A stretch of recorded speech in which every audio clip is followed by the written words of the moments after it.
Coming to you, undead from the crypt. This is Adelaide Horror Podcast. Adelaide Horror Podcast with Zombie Joe.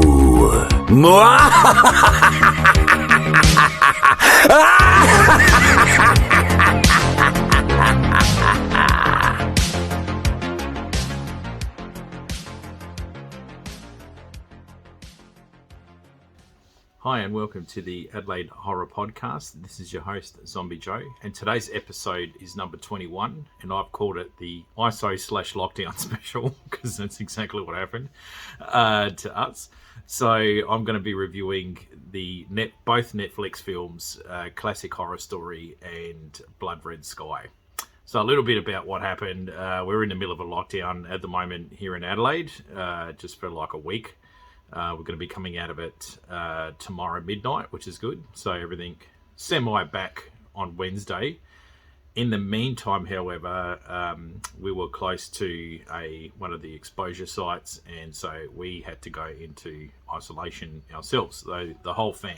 Anyway, so all good. We're all coming out negative on that one, so that's good, and no dramas there. So it's given us plenty of time to do stuff around the house and watch movies and enjoy our time together. So while little one's been asleep, giving myself a break from play school in the Wiggles, I've been watching horror films. So I checked out A Classic Horror Story and the Blood Red Sky film, both foreign movies. Classic Horror Stories from Italy, and Blood Red Sky is a German film. Both were so impressive that I was like, I have to review these two films. There's just no way I can't. So I was in two minds. Do I split them up into two episodes and do a German special and do an Italian special, which I'll be doing anyway, but I thought, nah, I'm just going to try and theme it, and that theme is the ISO lockdown. So this is everyone's at home Netflixing it, checking out horror films on Netflix. So that's exactly what I did. So I decided to review both films because I really enjoyed both of these movies, and I've already gone online to try and get a DVD version of these for sure for my collection because they are phenomenal. These two movies are literally, in past episodes I've talked about the movie Blood Vessel, which is an Australian film also about vampires on a warship set in wartime. That's part of the War Special episode, a couple of episodes back, so check that one out. That one impressed me so much mid-film. I was like, I've got to own this on DVD. It's rare for me to be like that. So that's, I don't know, you can take that as a good guarantee that the film is good. That Haunt from last year was a really great Halloween movie. I really enjoyed it. Got midway through, said I've got to own this film. And then, that was... And Sweetheart as well, the creature from the on the island. Where the girl survived a boating accident and was then stalked at night time by this creature that came out of the ocean. I thought that movie was phenomenal. Midway through that movie, I was like, I've got to own this on DVD. So Classic Horror Story and Blood Red Sky had that effect on me. Phenomenal. Two phenomenal films. So I'm going to review those, go through the films, like the video vlog of this. Won't go into deep spoilers. I'll dodge the plot twists because there's a lot of them. Both of these movies start out as one film, become another film, and then end as another film. So that's the other one. It's almost these three kind of films. You know, you think it's going one way and it doesn't, and that's why I love both these movies. So I'll do that, and then but the podcast version, I'll go into some plot moves and stuff like that. But I won't spoil the ending or anything like that. But I'll have to kind of give some plot reveals away in order to do that. So my advice is just definitely watch both films and then come back to this show or listen to the podcast anyway, and you won't have that that issue of the plot reveals, giving it away. But again, I won't say the ending, so you're safe there. Cool. So I'll talk about classic horror story first. Now, this is an Italian movie that came out. Now, it was released in Italy on the 1st of July this year, but we didn't get it until the 14th. So, reasons. And the location, the movie talks about that they're on a trip and they're in Calabria. So, people not familiar with Italy, the boot shape, Calabria is the toe of the boot. That's where the story is set in, but the actual filming locations are in Bari and Lazio. Lazio is the outer region of Rome, so kind of, yeah. And Bari is facing the coastline of Croatia and like Yugoslavia. It's facing that way, so it's that side of Italy. If you can imagine Italy in your mind, like that's where it's facing. So they're the real film locations. So set in summer, you can tell it's quite warm and things. So it would have been shot in July over there. Yeah, the creative genius team behind this movie, we've got Roberto De Ferlo, Paolo Stripoli, and Lucio Basera. Now, all three were a part of the writing of this film. Roberto and Paolo shared the directing role. They had a co-directing stance. All three of these guys worked on a movie called The Nest. It's an Italian film. It's a short movie. I haven't seen it. I don't know what it's about. Because these guys have worked on this, these three guys worked together on this one movie and it won awards, you could tell they gelled. I don't know about them personally enough to know whether they're friends offset, but you could tell that they gelled well enough for them to write well. The characters' dialogues are really good in this, and very realistic with the situations that occur and how people would react and such like that. So it's a very believable kind of, behavioural aspect, what characters would do if they were placed in that kind of situation and what they would say and how they would react. So there was that. Directing wise, they were just really good. Like the cinematography was extremely creepy. And there was some elements just because of lighting and the color that they used. It kind of really echoed like an Argento kind of feel to it. So you could tell these guys were like massive fans of that. But there was also a bit of Brava in there as well, and a bit of Fulci. So you can't. These guys are heavily influenced by these three, and you could tell the little nods here and there throughout the film, and so that's good. The cast is a bit of a mixed bag, so I'll go through the cast. So you got Matilda Lutz, who's Italian. She played Elsia, and she's the kind of the main female role in this. It's more focused on her plight through this movie, and everyone else is kind of around her at this time. Francesco Rasso he plays Fabrizio, and he's the young guy who has the camper van, Winnebago. No matter what, depending on what country you're watching this in, what it is, a camper van, a trailer, a motorhome, that kind of thing. And he's running like this Uber car share service.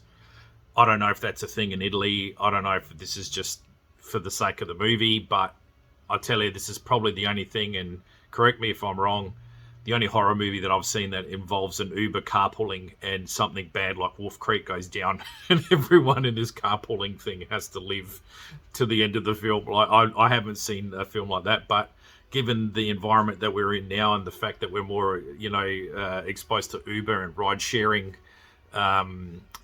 facilities, I can see more and more horror films now are going to start introducing this as a thing. So yeah, cool. Watch this space; it would be interesting. The next actor is Peppino Mazziata. He plays Riccardo. Now, I know him from another Italian show called Inspector Montalbano, which is an Italian show about a detective and the police, and it's based in Sicily. It's a really good show. It's got a lot of series. Viewers in Australia, we've got a channel, SBS. It was played a lot on SBS, same as Inspector Rex, the Austrian movie about the crime fighting dog. Like that was pretty cool. Some of the similar lines to that, and also books as well. So Inspector Montalbano. So if you're into crime based around Italy, a lot of it not so much mafia related, but there's always something mafia related at some stage. Definitely check out the book as well, Inspector Montalbano, which is good. So Peppino is one of the characters in Montalbano. He's actually got shorter hair, clean shaven, and is got a nicer demeanor as well. In this one here, Dr. Ricardo is very he's dealing with some shit at the same time, and that seems to be the theme in this. Everyone that's doing this ride share seems to be dealing with their own situation prior to this ride share. So that's kind of where we come in as audiences with these characters. We've also got Will Merrick. I hope I pronounced that correctly. Will is the English guy. He's the boyfriend of Sophia, who I'm just going to introduce in a minute, and so he's traveling to Italy with Sophia. You got Sophia, which is played by Eula Sobol, so Sobol, and her character is she mentions that she's from Odisha, which I think is in the Ukraine. She's Eastern European, but could speak Italian and travel and work through Italy. That's a thing, Eastern Europeans pick up jobs in Italy and they learn fluent Italian and vice versa and stuff like that. So to work. You've got Alida Calabria. Now she plays Chiara, which is the little girl in this. Chiara is a really nice name, and her character is an interesting one. I was really impressed how that went in the movie. That was really good writing. So that's the little girl, and then we got Cristina Donarera, who's the mayor. Now, Cristina is a 43-year-old TV and Italian movie veteran. Like, she's been in cinema since 78, 79. She's in the Netflix Mafia, which is also in Italian, but it's English dubbed, is Gomorrah, which is about the mafia in Napoli. And she's got her character there. So it's good that she's got that sinister kind of character going on in this one as well. Some of the things how people would ask, how would you describe this one? Someone's bantered the term, it's the Italian version of Midsummer, and I agree. I also like to add that this is also got some elements of The Village from M. Night Shyamalan. Shyamalan Ding Dong. I still can't say this guy's name. I'm just going to say M. Night and leave it at that. So, yeah. Everyone can't say my surname, so I'm in solidarity with M. Night on this one. So, yeah. The Village, for me, that's kind of what the vibe I was picking from this as well. There's also bits of everything. There's some scenes. One scene reminded me straight up of Wolf Creek, which was all the abandoned cars and all that. So there's a lot of visual, not necessarily nods. I don't think they just went, I like that, I'm going to put that in there. It might be a coincidence, but that was the impression it left with it. That's the kind of what I thought, what I thought it referred to. So cool. So classic horror story. It starts off with someone watching someone being a part of the carve up that these three guys do. These three guys, they're hooded gentlemen. They've got their masks made of bark and from trees, and they're all carved. They're all certain characters. We get introduced by these characters later on in the film. The folklore around these characters as well. When we get introduced to the characters of the movie, like I said, everyone comes onto this motorhome or share riding service with their own emotional baggage. And they're all heading down towards this part of Calabria. Fabrizio is the guy that's offering this ride sharing service. He is a film enthusiast. He's a budding kind of film director.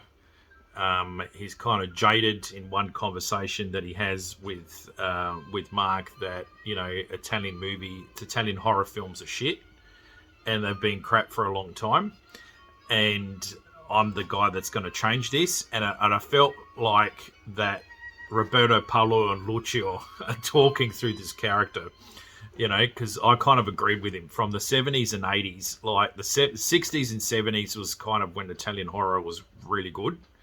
And for me personally, Argento was holding the torch on that one. Like that was for the real kind of mind-bendy ones. My two favorite is Sorpresa and Profondo Rosso is my two favorite ones.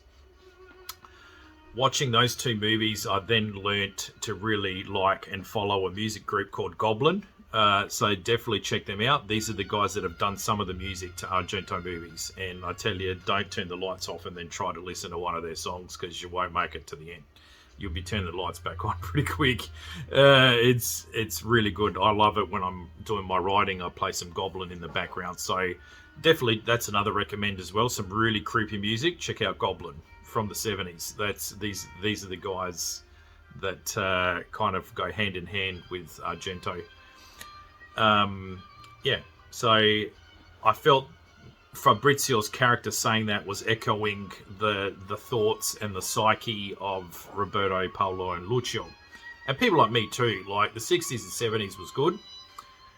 Mid-80s, it started to decline and then it just kind of went, that was it after that. And one of the characters said, we started to, I think it was Fabrizio again, later on in the film, was quite annoyed and said we only started to focus on stupid comedies and Italian movies were just stupid comedies and mafia movies, mafia TV shows and that kind of stuff. And he was kind of right. That's kind of where Italy went. And if I did produce a horror film, it wasn't to that level that it used to be, and a lot of people were kind of put off. And then Hollywood came in. And so the Italian audiences would start watching, Halloween and Friday the 13th and Nightmare on Elm Street in Italian, or dubbed in Italian.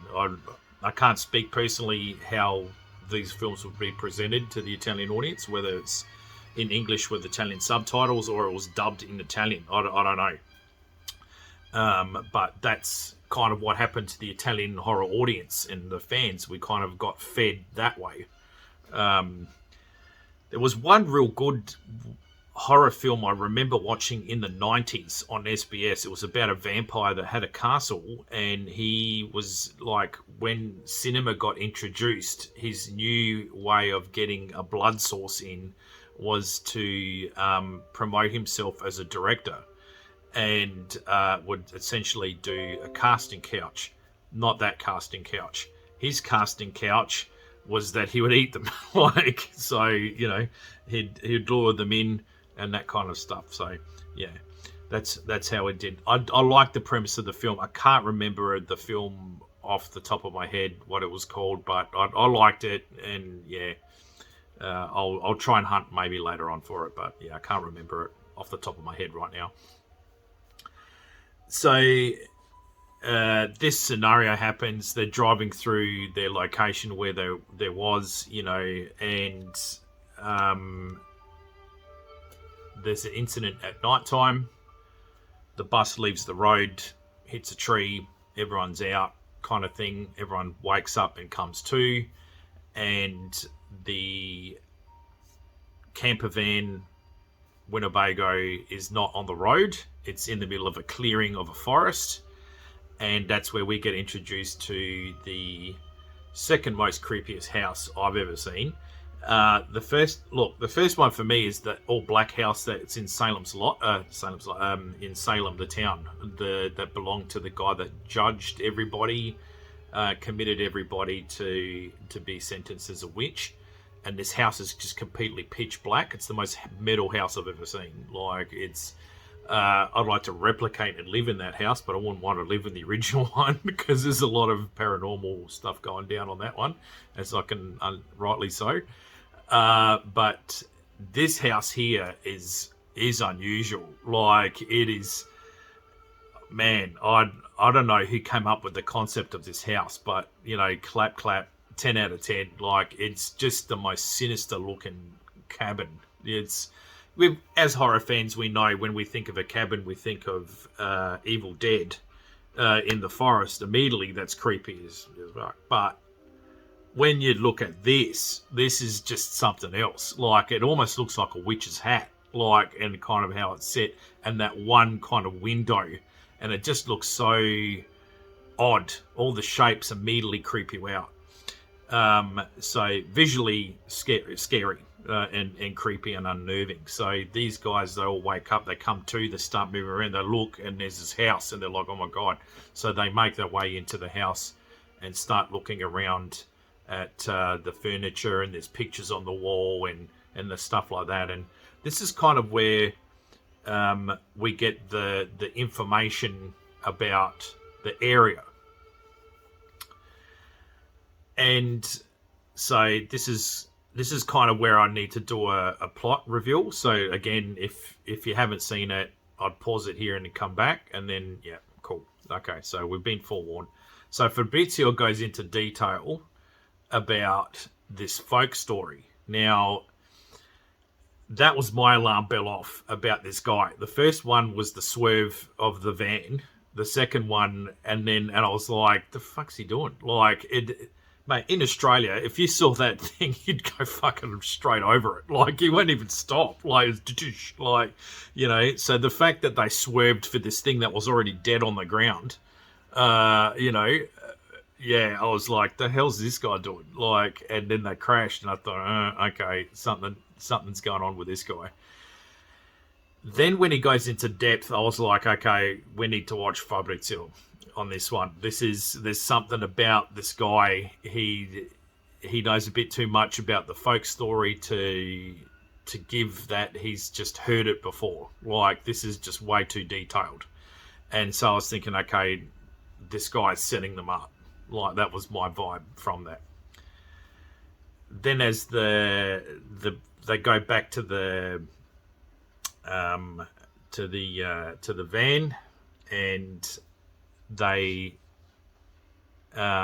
in the meantime of this, and I forgot to mention, Mark was injured in the crash because he was driving the thing here, so he's got a compound fracture, and Dr. Ricardo is looking after him, but is like, this guy needs medical attention because, you know, I can't do everything here. We've only got a makeshift splint, and, you know, that's that.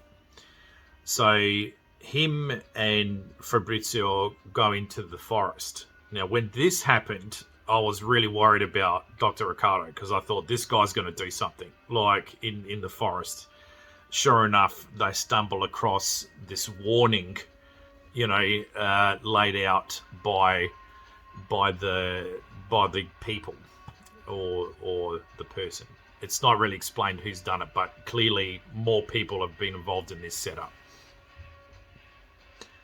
And you can see, you know, there's fresh pig heads and all that, and they've just been freshly severed as well. So this is the ominous warning from the start. And they come back and they're like, okay, something's not right about this area. We need to get out of here, but we can't get out of here. You know, what are we going to do? Like, so it creates the tension amongst the characters, you know, who don't know each other. Like, you know, so they're all kind of free sun and red light. And we then are introduced to the scariest sound that we all recognise as horror gaming fans as the siren from Silent Hill. So that comes back in with this very ominous So, rightio. So the lights are still red. Everyone's like, "The hell's going on?" Dr. Ricardo's holding Sophia back. The three hooded gentlemen have got Mark, and they drag him into the house, onto the table. They place down this device, and they start, tying him down and all this kind of stuff, and they start cranking this device. And why does it have to be eye trauma? Like, I was just like, well, there's Fulci. Like, I was just like, okay, yeah. And I was like, oh my God. So everyone has to sit and listen. Like that, I think that would be the worst. That would. So the acting at this point of everyone just being terrified, everyone wanting to help and can't, and the helplessness and the hopelessness is captured really well, and it's really gut-wrenching at this point. And then, say Mark, he's gone, and then they just drag him back out again. Like, they've got what they needed from the stuff, and that's explained in the folk story of that Fabrizio tells you, but I don't need to say it. So yeah, we know if you've seen it. So that happens, and then it's the next day, and they're like, we've got to get out of here, like da da da. And I believe at this point, I think this is when the Winnebago is gone. Like they can't find it, and they freak out even further. And so they split up, start looking around, and this is where the character meets up with and meets Chiara. And Elsia takes Chiara under her wing, comforts her, that kind of stuff, and you through visuals learn that this is her family, this is the diary. She can't speak. You think due to trauma, but later on it's not the case. And then the visually disturbing thing about this was the amount of cars that were there and how they were all picked clean. There was just stuff all belonging to this car thrown in the middle, so ranging from fitness and recreation equipment down to kids stuff, which I thought was really disturbing. The windows were all smashed. There was blood all over the interior. I was thinking, holy shit. Like, this is the visual of that was more striking and terrifying than anything else. And I thought these people, just of beyond madness, they're just pure evil. Like, this is, and I don't know why they're doing this, like, or what their motive is. We've heard the motive through Fabrizio and this little folk story, but still that doesn't make sense.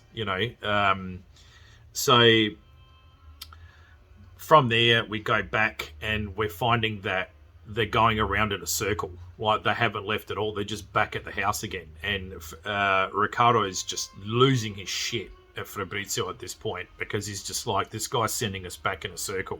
So it's almost to this point where I feel Ricardo twigged that Fabrizio must be a part of this, or the jig was up, because that night, and Fabrizio suggests, let's all sleep. We'll take it in turns to watch, and I'll do it. But let's all have a drink to keep the fluids up or whatever. The only thing he's got is this beer, right?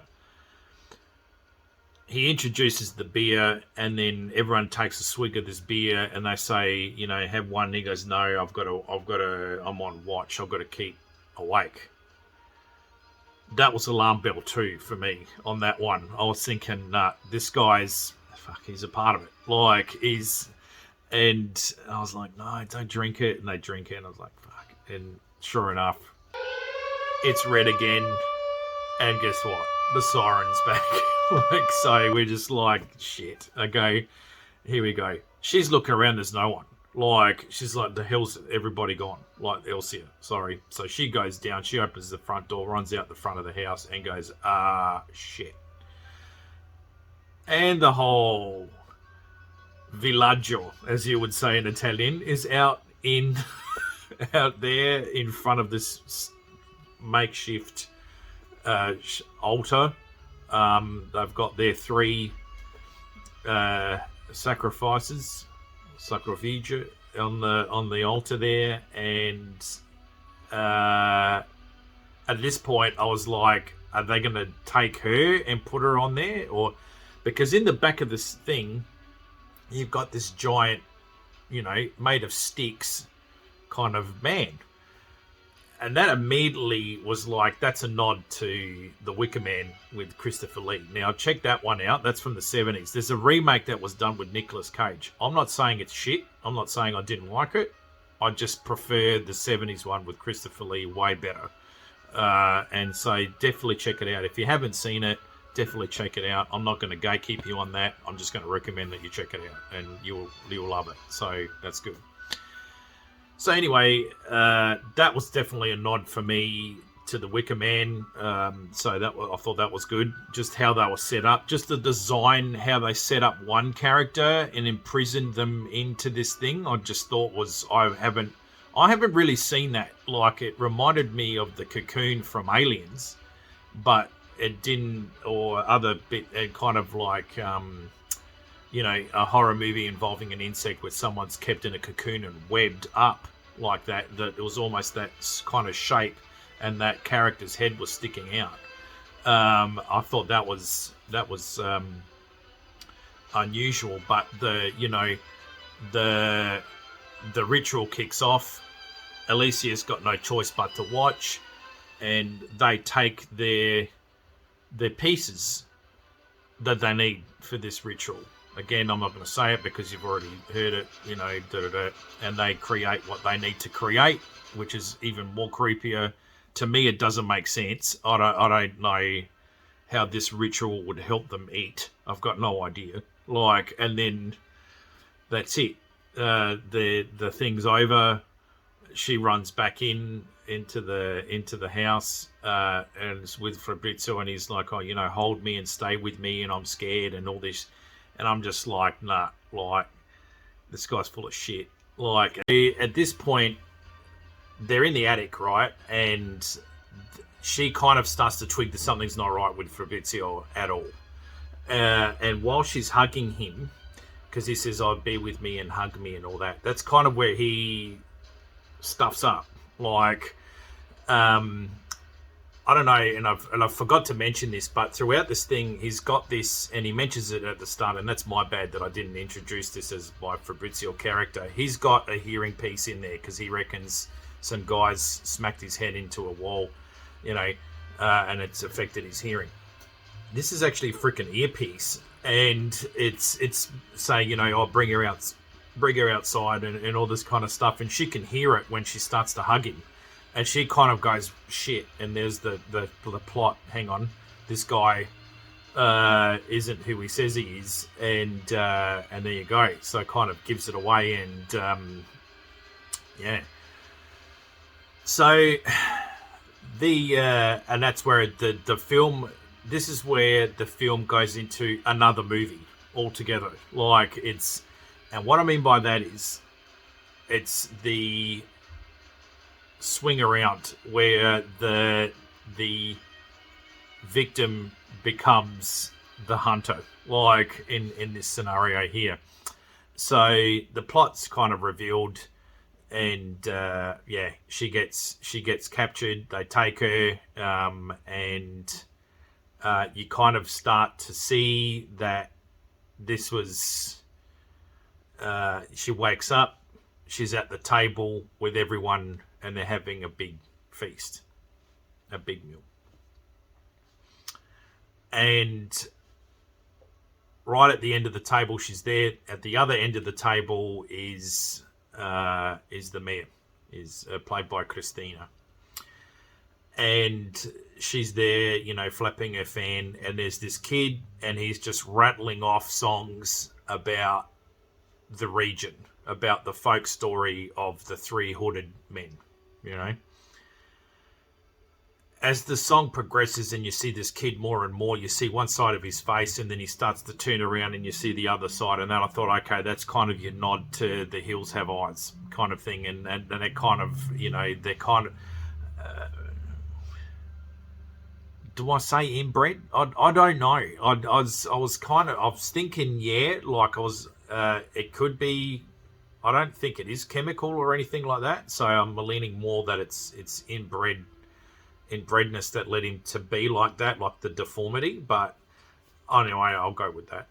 So there's that. So there's that kind of shock reveal in that one, and then the mayor goes into her spiel about and the explanation why they do what they do.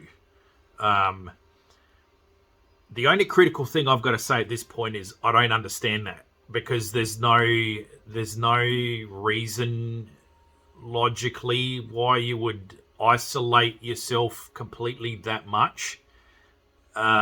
And I'm talking about the whole villaggio as well is on board with this. Like, I'd obviously, if there's people in the village that disagreed with it, they would have been taken care of for sure, right?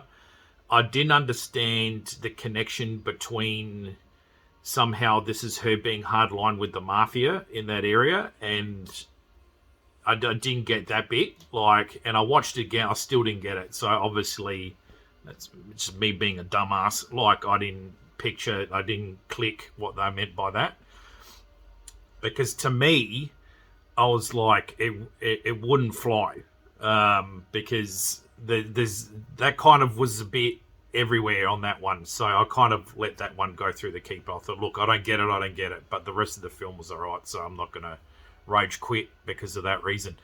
So you get your info explanation on that part and the madness of it. Anyway, it's a mad explanation because they're all fucking batshit. Like, really, there's no logical real reason why they're doing it. And then the police car comes and she just casually walks off because she's thinking, oh yeah, you know. So there's that moment Elsie's thinking, oh my God, thank God the cops are here. Like, wow, you know, I'm saved. And then she just casually walks over to the cop car, gets in, and they drive off. And there's that gut-wrenching thing of the cops are in on it now. Like, you know, they know what's going on. So that's why no one reports anyone missing, or it can be kind of swept under the carpet, and that's why this, you know, villaggio can go on doing what they're doing unstopped. Anyway, as she gets wheeled away, she gets wheeled into another kind of porterhouse, you know, like houses on stilts kind of thing, and it's just all these screens. And this is where the other reveal of the film is. And I was thinking, what the fuck? Like, at this point, I was like, oh my God, this movie's gone in another direction as well. So it goes into another direction that way. And there's that kind of spiel about what's going on in that, and she's being picked, and she's like, okay. So, and this way she's talking with Fabrizio. We get the idea of what the whole racket is, that what he is in this, what his role is in this, and stuff. So she lays some, you know, some hurtful truth bombs about his filmmaking skills. Like, that kind of sets him off, and he really is a nutcase. Like, you know, she just lays these things out, and he fucking flips out. And then he goes back to the trailer, and he's talking to someone, and you're like, who's he talking to? Like, and that's when the other kind of crack reveal is, and I was like, oh shit. Like, and at this point I was like, I'm owning this movie. This is brilliant. All right. So she, you know, the character's kind of laying into him about that, and it's this total role reversal. I'm like, what is going on here? Like, holy crap. Anyway, at this point here, Elsie frees herself in a very gut-wrenching way, and goes out and looks around and finds the rifle and starts the mute. And I thought, here we go. Like, this is it's the victim becomes the hunter. Here we go. Like, there's been a lot of that theme with movies lately, Ready or Not, The Hunt. You know, it seems to be this, you know, the female grabs a gun and goes, right, That sorts of fuckers out. Like, and I love it. I think it's great. This film kind of does a nod to that, and she goes about sorting out some characters, and in some particular fantastic fashion, which I'm not going to share. I think that's really, really good how it kicked off. And then she wanders off, and then she sees the kid with the floaties. Now, in the preview, you see this kid, and I was thinking, he must be one of either a survivor of these mad people, and he's running for his life. 2, he's a part of the village, and he's running for his life from her. Didn't expect this part, though. So this is what I said. Again, breaks off, becomes another film altogether. And I was like, this fucking movie's brilliant. Really, I did not pick this at all. It completely had me to the end, and I was just almost standing ovation, in the lounge room of the crypt here, because I was like, fuck, this, I've never had a horror film do this, in a long time. She goes through the fence. You can see it says militaria, so it's a part of the army. And I go, okay, what's going on here? And then that's kind of where, that's for me, the village. M. Light Shyamalan. I almost said it. I think I said it right. I'm just going to continue on. I think I fluked it. That's where that kind of comes in, and that runs to the beach, and that's where I'm going to stop, because I was just like, holy crap, this is brilliant. This is brilliant at that point. So at that point I was like, I've got to own this film. This is just genius. So if you've seen this, you know what I'm talking about. If you haven't seen this and you've continued to watch this, I hope I've explained the movie without cracking some major plot spoils. But like I said, I have pre-warned you, so I've kind of washed my hands on that one. And so this movie, man, fantastic. Roberto, Paolo, and Lucio, va bene. What a fantastic film. Really, really good. And it's the reason why mi piace cinema d'oro. So, which is why I love horror films. So, there you go. Well done. So, I'm going to now move on to A Blood Red Sky. So, I'm just going to go check in my baggage, and then I'll be right back, and I'll be joining you on the flight. So, stay tuned until then. Hi, and welcome back to part 2 of Blood Red Sky. So this is the second part of the show.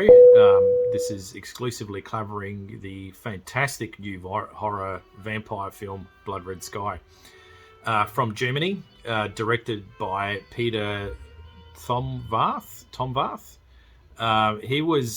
He created a German short film with the writer of Blood Red Sky as well, Stefan Holtz, called Bang Boom Bang. I'm not going to say that again. That was a tongue twister. Both of those guys worked together on a film. So again, an underlying theme, like classic horror story. These guys have worked together. They gel well, and that reflects well in this movie because it's well written, well directed as well, and the casting and the dialogue was spot on in this. So it goes to show you, if you've got a decent friendship or a decent teamwork involved, you can really come out with a quality kind of film. And it was filmed in the Czech Republic. It's a German movie, and the part of Czechoslovakia, it was at the end anyway, where they landed, there was a lot of British style vehicles and all that started to look. So it was to make it look like they had landed in the UK, for the reason of the film, but it was actually filmed in the Czech Republic. I have a bit of an info factoid that I actually learnt from Gavin in the Woods, is that if you from Jonathan or John, if you're a German and you film a German film outside of Germany, it's like a, I don't know if it's a tax break, but the government pays you, the person to film outside, so it's a bit of an incentive. Given it's the Czech Republic, and I don't mean this in any disrespect whatsoever, it would be quite budget friendly to film, I can imagine, in the Czech Republic. No different than in America. Atlanta is the place, I believe, where it's pretty decent. A lot of films and the TV shows are filmed in Atlanta for the same reason. So it's no disrespect at all. You just got to go where you're going to get a quality location, but you don't have to fork $1 million out or over that to get it. So yeah, that's what I meant. The cast for this was really actually the other interesting thing about this movie too was when it was filmed. It was actually shot in 2017. It finished wrapping in 2018, mid 2018. We didn't get to see it until now. I don't know why. What was the reason for the hold up on that one? It was pre-COVID, so I don't know whether it was the release was right when COVID kicked off and it got prolonged. I'm saying that may be been an issue, but I'm not 100% sure. But we got it now, and that's it. It is what it is. The cast in this was great. So you've got Peri Brunmeister, who plays Nadia. She's a German actress. You'd know her from the TV show also on Netflix called Last Kingdom, about Vikings. I was going to say vampires. No, it was about Vikings, set in England, that kind of period. You got Carl Anton Koch, who plays Elias. He's the young boy, 10 years old, quite talented. He's done 2 films. This is his second movie. Like he's doing quite well for himself. The agents are pitching him as, he speaks his German, of course, native German quite well, but he's very fluent in English, which is his kind of throwing point now. So keep an eye on this kid. He's going to pop up on other stuff. He was brilliant, especially with the real emotional stuff at the end. Fantastic work there, and did better than adults, the emotional stuff with that. And then we got Caius Setti, so it's spelled Setti. I'm not sure if he's German Italian or Austrian Italian. He has that feature. IMDb, no info whatsoever on this guy. I tried to look high and low, couldn't really grab anything, so which is a shame. He's a really good actor as well. He plays Farid. He's a Middle Eastern scientist, like a German Middle Eastern scientists going on to fly to, I think America is where they're going, and they're going to he's going to a conference, scientific conference. His character is a really good one as well. Him and Elias kick it off pretty easily. One, physically helping him with some bags at some stage, and 2, through a discussion, Elias does this explanation to him with a basketball about how the sun works and the thing. This scientist could have been an arrogant dickhead and shot him down saying, I'm a scientist kid. He didn't. He actually, and he wasn't patronizing how he humored him either. Like, he said, well done, great presentation. Right there and then I said, this guy is a fantastic character and a great personality as well. And so immediately as a viewer, you get attached and you get invested in Nadia, Elias and Farid.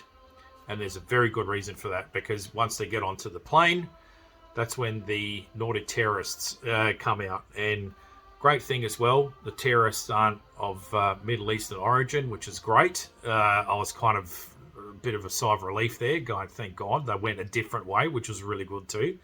They're white, and they have their own agenda. What they decided to do, it was because to make it look, in the environment that we live in now, they jigged it to make it look like Middle Eastern people had jacked the plane. And so, which I just thought, that's how these pieces of shit work, really. And these terrorists are played by Dominic Purcell. Now, Dominic Purcell was born in the UK but lived in Australia, so he's got his Australian accent. He was in The Flash. And he played Heatwave, I think, in The Flash, and he was in Prison Break. That's when I first got introduced to him. And then we've got Chidi Arjuto, he plays Kurtz. He's the African actor in this. He was in Doom, and he was also recently in the UK gangster flick The Gentleman. He was in that one. We've got Roland Muller, who's a Danish actor. He plays Carl, and we know him from Skyscraper with The Rock, Atomic Blonde, and The Commuter with Liam Neeson. Alexander Schroeder plays the character 8-Ball, and he's done a lot of German TV show and a lot of German movies. He's quite well acclaimed in Germany for his style of acting. I can see why. This guy was a fucking loose unit. Like, when he played one character really well, and then when there was this reveal, and he just flicked the switch. And I think if you've seen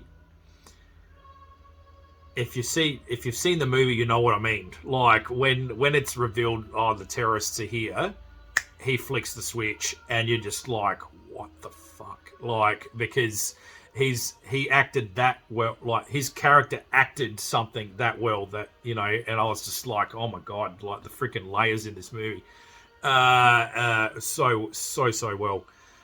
So I was like, okay, this guy's a phenomenal actor. Like, I hated him at this point, and that's how good of an actor he is. And he stood out, like, out of the other actors. Funnily enough, as this movie goes on, he stands out from the other terrorists. The other terrorists start to separate themselves from him, saying, you're a fucking psycho. We don't want nothing to do with you. What's wrong with you? Like, are you nuts? Like, they start to separate from him because he is a force of his own, this guy. Just a pure evil force of his own. And it's terrifying to watch, but you admire it at the same time, like his acting skills, and you're just like, fuck, this is a villain. Like, spot on. Lee Van Cleet in The Good, Bad, and the Ugly delivered the evil man all in black with his sinister laugh and his face and how he acted. That's a villain. This guy is also a villain as well. Take notes if you want to be a villain in a play, or you're a budding actor and you have to play a role of being a villain. Take notes on this guy. Yeah, plane takes off, and we're kind of getting the phenomenal thing about this movie is how to do an info dump. So take notes on how to info dump in the middle of a film, because this is how you do it. It's done in bite-sized little pieces. It doesn't overwhelm you, but more importantly, it doesn't throw you off. Like, when you come back to the film and where you're at with the characters and what you're watching, the way they've done it is they waver in and out following Nadia. Now, when they do it when Nadia's waving in and out of consciousness, which I thought was really handy, how they did that. Or when she zones out, you then become her memory. And I thought that was really well shot and really well designed in that one. And I thought that was brilliant. And again, take notes. That's how you do it. Because when she wavers back into consciousness again and you're back in front of her as the viewer, you know where you're at, but you're not thrown out of the rest of the film. So that's why I thought that was phenomenal, and that was really important. So really well done with, you know, Peter and Stefan with the writing and director on that one. Brilliant, absolutely brilliant. So the thing kicks off, the terrorists take over, an incident kicks off, and she gets shot. And in doing so, because she's dying, like I said, you waver in and out. And this is where, as the viewer, we get to see what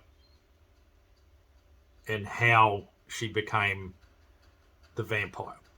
In the trailer to this movie, you know she becomes a vampire. In the trailer of the movie, you know she gets shot. It's not a spoiler. Unfortunately, the trailer, it's getting to the fucking point now where I don't watch trailers anymore, because they're really starting to put all the good shit in the trailer and you've thrown it off. Or what happens in the trailer doesn't even happen in the film. Like, you're waiting for this to happen, and then nothing, and you're just like, the fuck, like, it's so annoying. And anyway, so it is what it is. So we get a little info dump, a little one about to say, right, this is how she became the vampire. What happened to her in that scenario? We see that Elias is a baby when it happens. So then you start to realize, hang on a minute, she's lived like this for 10 years. Like, and you think, why would she live like, how does she not flip out and eat the kid? Like, at some stage. All is revealed in another info dump, correctly placed when it's supposed to be placed. So again, clap Peter and Stefan on that one. Because I was thinking, hang on a minute, why wouldn't she just flip out like at some stage? And like, there's nothing holding her back at all. There's a further incident down in the flashback, which I'm not going to talk about, and in this particular flashback, it's then explained why she's like, hang on, I don't want this situation who happened to these other people be my situation, where someone else will come along and then would have to kill Elias. And so with this mentality is why she hangs in there and does everything she can to not feed on her kid, like, and to protect him at all cost and keep him human at all cost. So in this 10-year period, he's grown up with his mum being like this. He's seen her with the fangs out and, losing her shit and all this kind of stuff, and having to drink blood out of trays of meat and all that kind of stuff to kind of waver this thing back. And in one plot reveal, you see where she gets these vials that keep her human as much as possible. So that's all revealed in a very well-placed info dump as well. So we move forward, and we're now on the plane. The terrorists take over. They shoot her. She then turns at that point. And so she's like, right, I need to protect my son from the terrorists. So she's holding back her vampire self only when she has to unleash it to protect herself or protect her son or protect someone in the plane, right? So that's how she's been doing it. In the flip side of this, at the same time, 8-Ball is starting to realize, like, they capture her, they take her down, she kills one of the terrorists. It's now game on. These guys are going ahead with their plan. They're about to dive out. They realize, hang on, we're one guy down. They start putting two and two together. The confrontation happens. They see her, and all the jig is up. They know that she's some kind of creature. Something's going down. 8-Ball's like, and just as a psychopathic evil person would, he just recognizes her as a vampire. All cash. Completely cash. Oh yeah, she's a vamp. Everyone's like looking at him going, are you fucking serious? Like what are you talking about? He goes, she's a vampire. Like, and proceeds to sharpen this hockey stick into a stake. Like, and I'm just like, only a cold-blooded psycho would have that mentality of, I'm on a plane. I'm evil. You're evil. But guess what? It's a plane. It ain't big for both of us. I've got to have to knock you out. Like, because I'm the most evil thing here. That was how he thought. And that's why I was impressed with 8-Ball again as a villain. He's just that cold. Like, he goes, sorry, this plane's not big enough for the both of us. Like, I don't care if you're a vampire.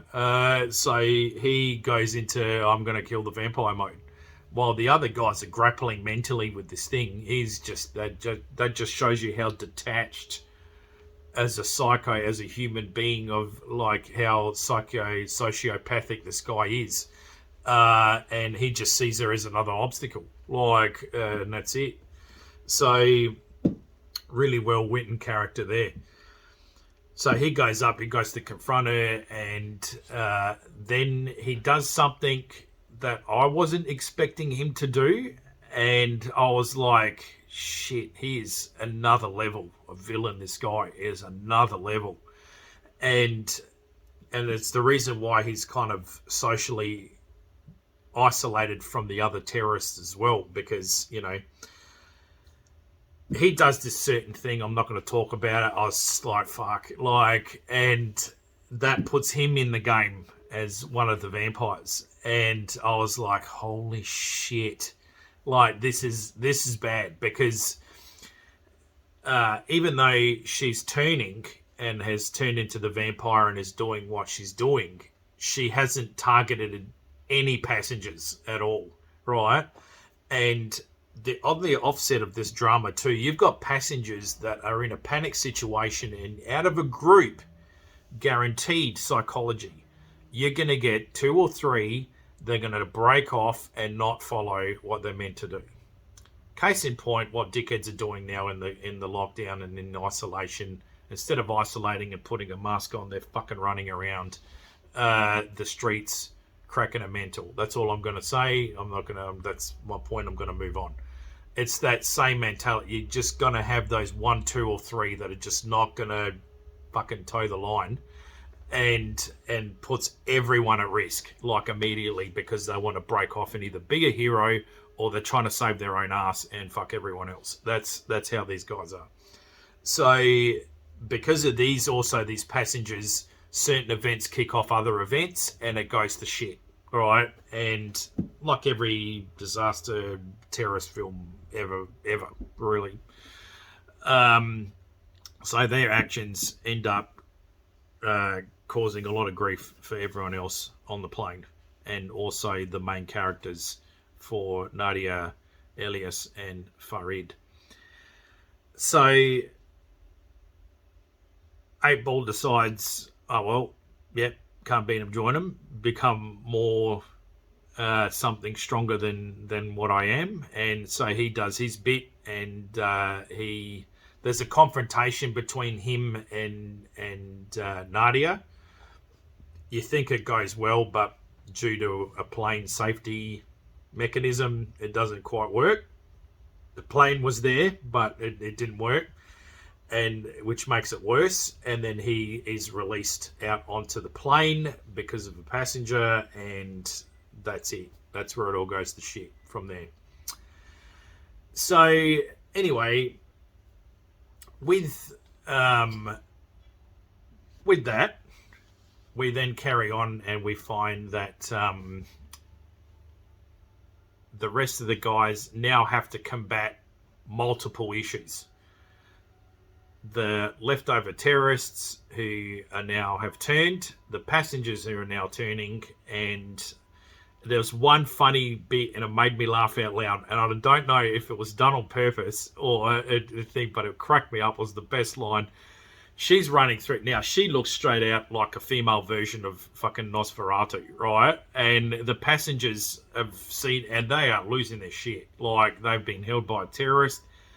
And now this vampire thing is running down the thing, and they are fucking, like, parting the Red Sea. Like, all the crowd is just jumping to the left and right of each other to get out of the way. Farad's behind him, and he's yelling, "It's okay, she's with us." Like, it's like, you know, thank God one of the vampires is on our side. I thought it was just hilarious.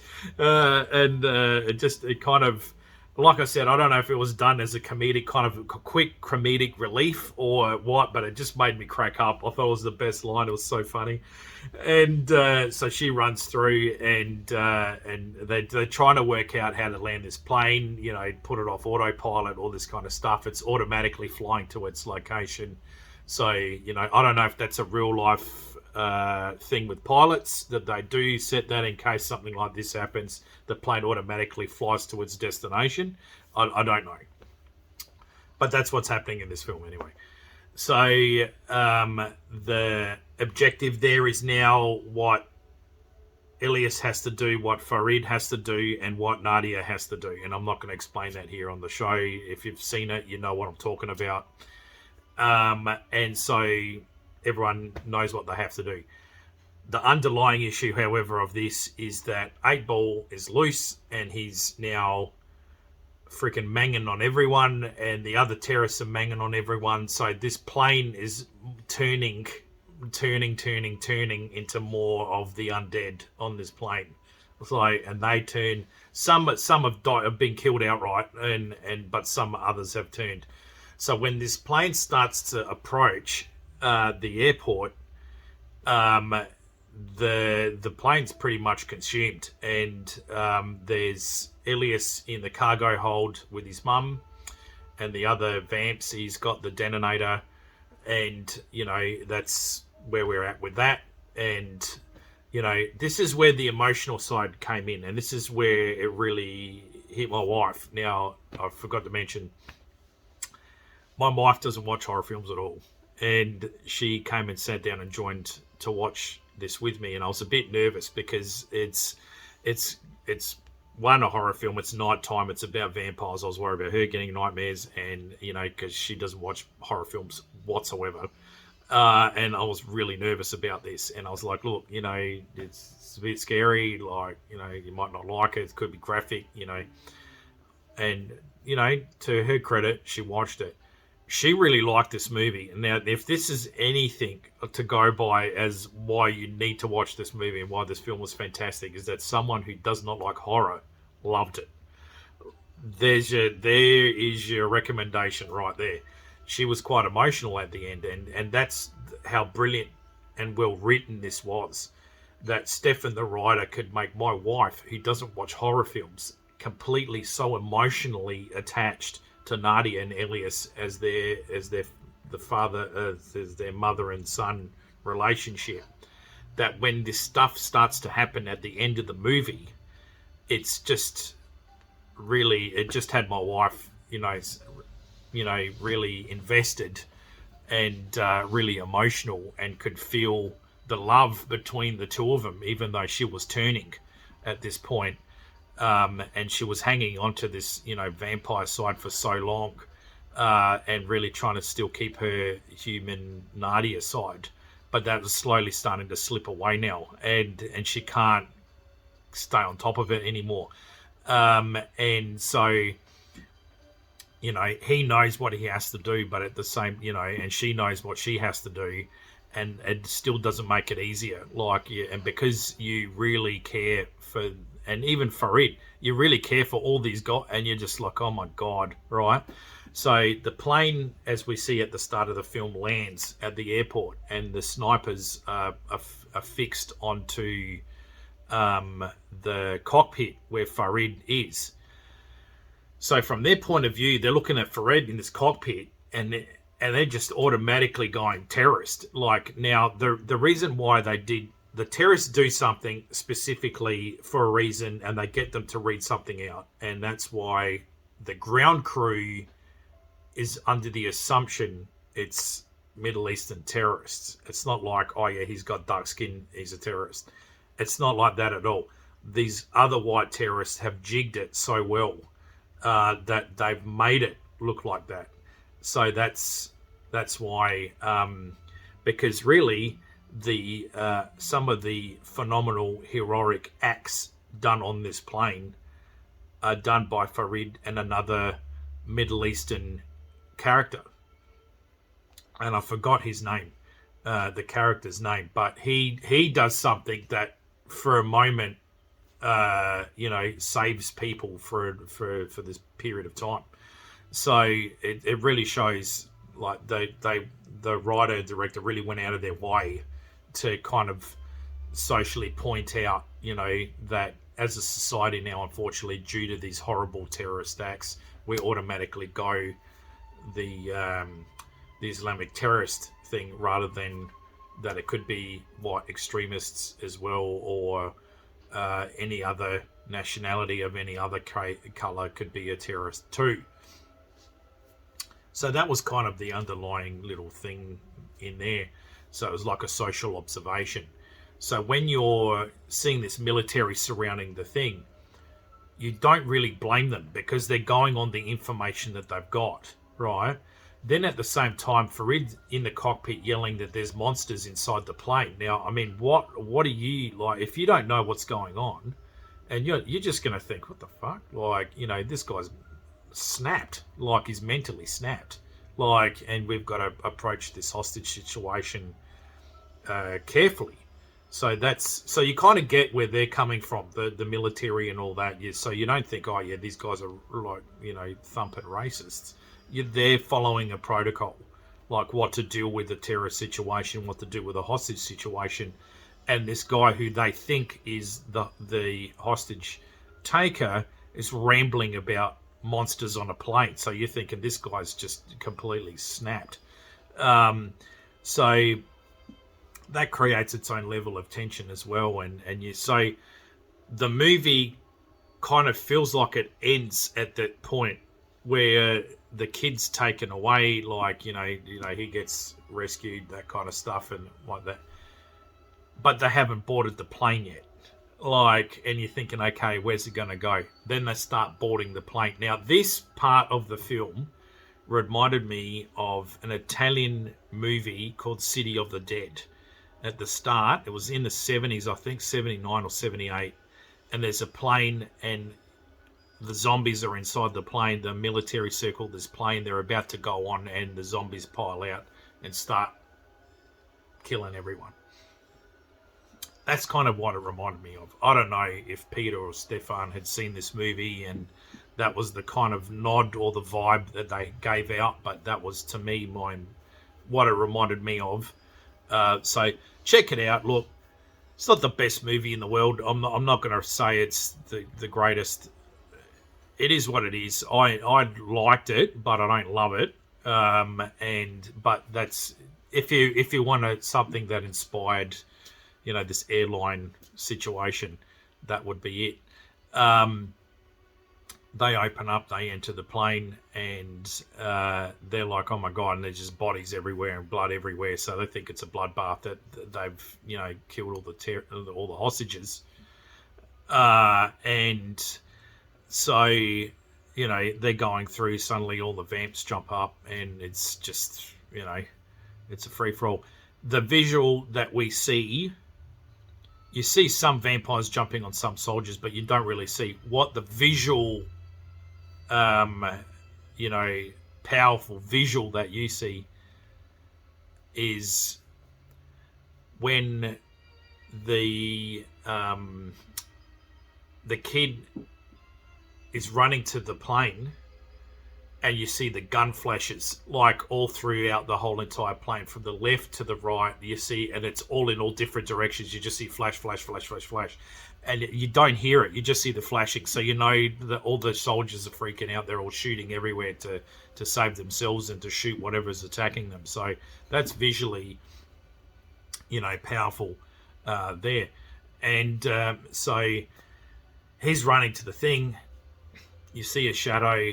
There's a moment where you see this. I'm actually going to stop here because I'm going to give it away. I'm not going to. I actually decided it's better if I stop here, because if I continue on, I am going to spoil it.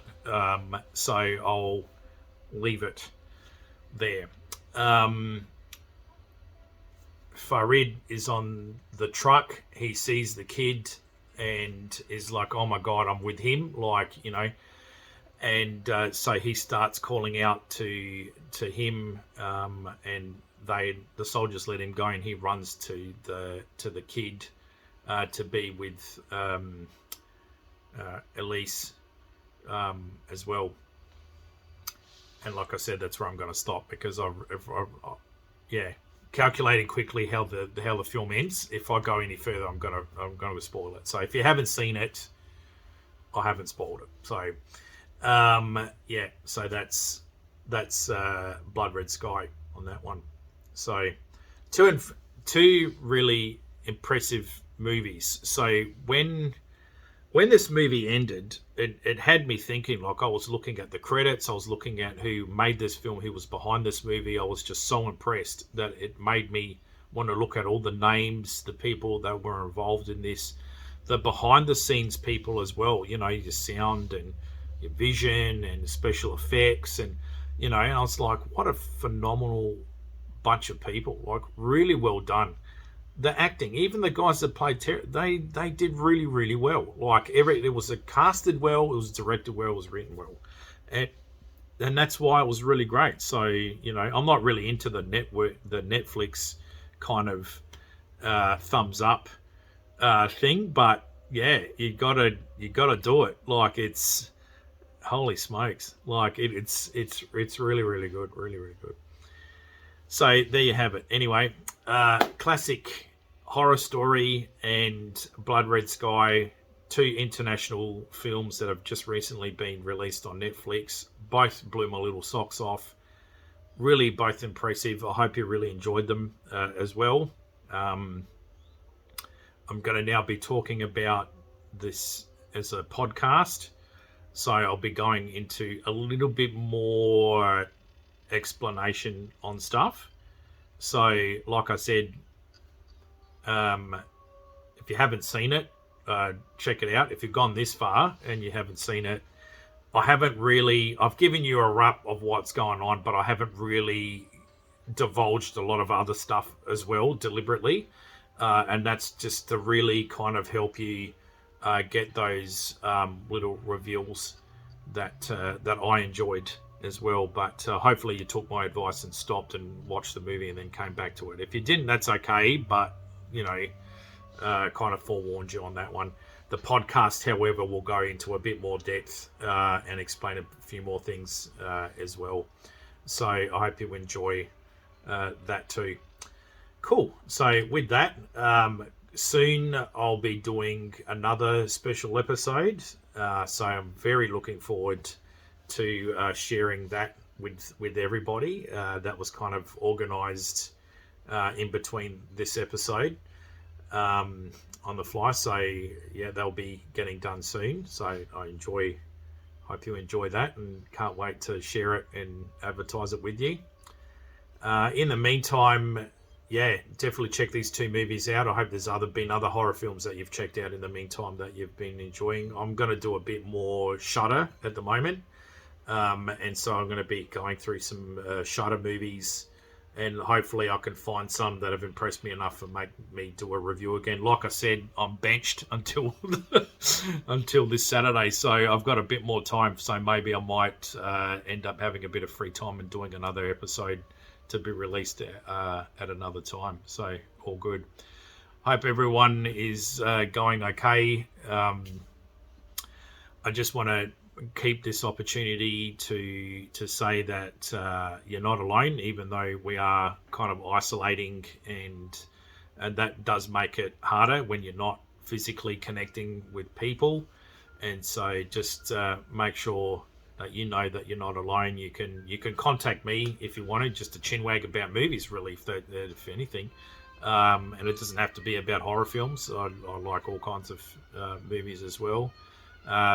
You can feel free to write to me, message me. I'm on the Facebook group. You can message me there. You can message me or DM me on Instagram at Adelaide Horror Podcast. You can, or listen to the podcast shows. I haven't really got any feedback on the podcasts, so I'm assuming people are hearing that. But I can see through their analytics that I'm getting downloaded kind of all over the world, which is pretty cool. So that's cool. I'm going to go through and see internationally who's been listening, but yeah, that's really great as well. And yeah, the YouTube channel where this vlog is, I've got about 26 views. I'd like that to be a bit higher with the subscribers. So please, if you haven't already subscribed, just subscribe. Give a video the like as well, which you have been doing, which is great. And yeah, just keep that up. That's good as well. And yeah, cool. I've also put up now these are the numbers for the health lines, that if you are watching this, you are in Australia, you are struggling, please, you're not alone. And it is harder for other people.